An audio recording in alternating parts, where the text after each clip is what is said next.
কোনো প্রকৃত মুসলমান মিথ্যা কথা বলতে পারে, মুনাফিকি করতে পারে? কখনোই করতে পারে না।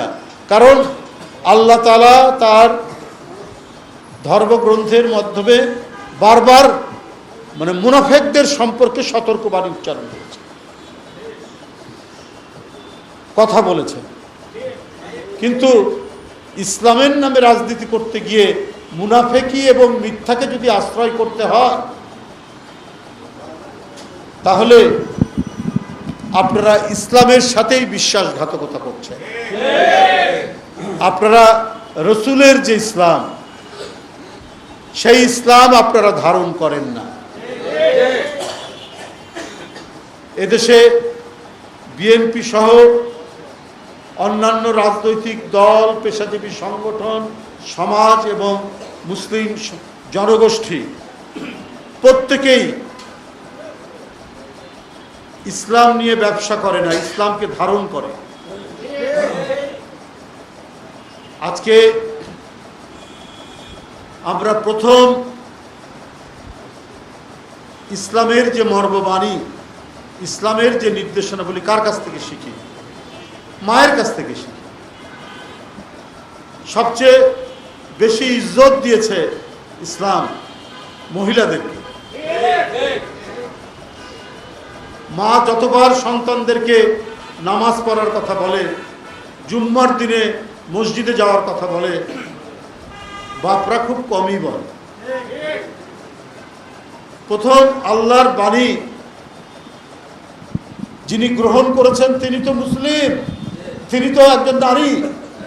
যিনি প্রথম মুসলমান হন তিনি নারীর হন একজন বিবি খাদিজা। তাহলে আজকে সেই নারীরা এত অবমূল্যায়ন কেন আপনাদের কাছ থেকে? সেই নারীরা কেন সম্মানিত আপনাদের কাছ থেকে? নারীর আসন আপনারা নিকৃষ্টভাবে দেখানোর চেষ্টা করছেন।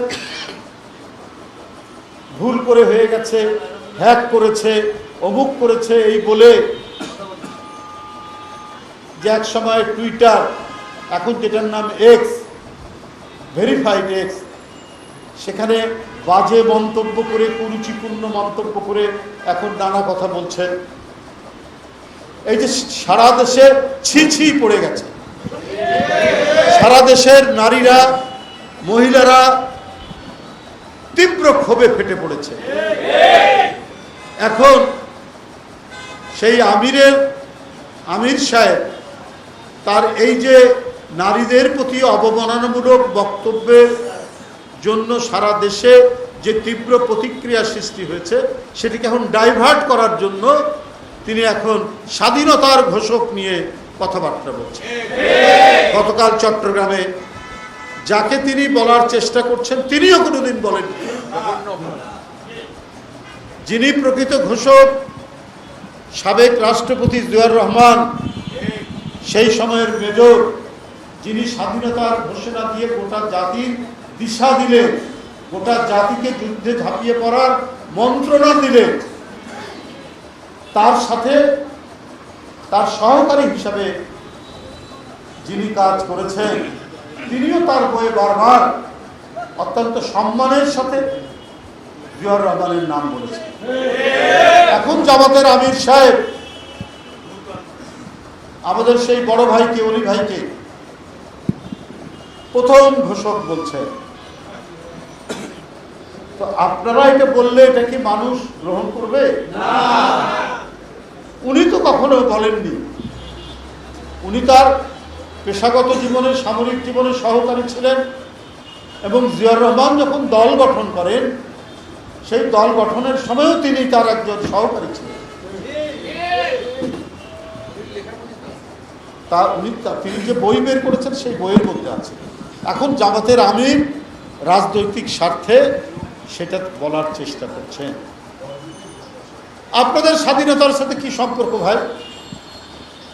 হানাদার বাহিনী আমাদের মা বোনদের উপর যখন অত্যাচার করছে, সেই অত্যাচারকে তো আপনারা অত্যাচার বলেননি, সেই নির্যাতনকে আপনারা তো নির্যাতন বলেননি, বরং তাদেরকে আপনারা সমর্থন করেছেন, পৃষ্ঠপোষকতা দান করেছেন। কার কোন উদ্দেশ্য নিয়ে আপনারা স্বাধীনতার ঘোষণা নিয়ে কথা বলছেন? কয়দিন পর হয়তো বলবেন গোলাম আজম সাহেব ছিলেন স্বাধীনতার ঘোষণা।